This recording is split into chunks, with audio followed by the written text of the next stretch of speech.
Hi, what's up everybody? I hope ko mwese mumeze neza. Uyu munsi nashaka ndabagezeho anniversaire ya Rino G umva ukuri aho Masterland yamukoreye surprise.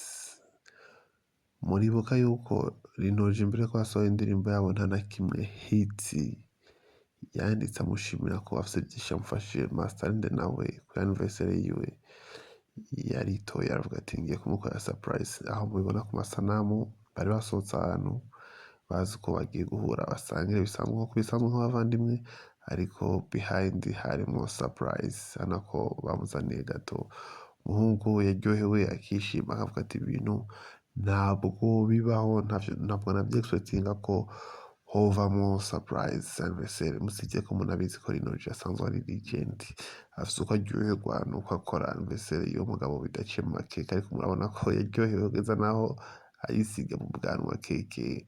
Manager and promoter niho yarari na big team mu bantu bose bafite icyo bakoze kuri song yabo yitwa nta na kimwe. Abantu bose barishimye aho Rino G yabahaye keke.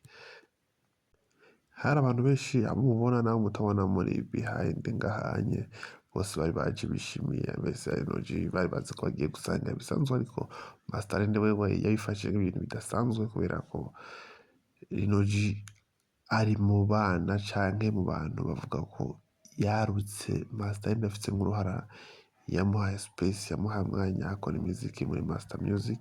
Murabizi ko Masterland afite studio.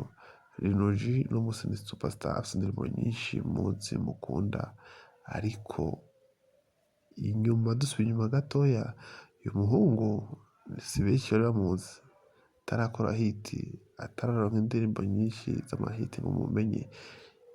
Uburyo bwaramugora, byinshi byaramugora, ariko aza guhora Masterland amugira icizere nkaho mubona ariko aravuga mu ijambo avuga ati Masterland twahuye atana kimwe ndi ndakora angira icizere, ariko umunsi ndishima ko ndiko fete anniversaire yanje ya 26 ans meze neza. Hari byinshi nakoze nubwo bitaraba byinshi, ariko hari ibyo tumaze kugeraho kandi Masterland ni umwe mu baririmbyi nemera kandi nkunda cyane.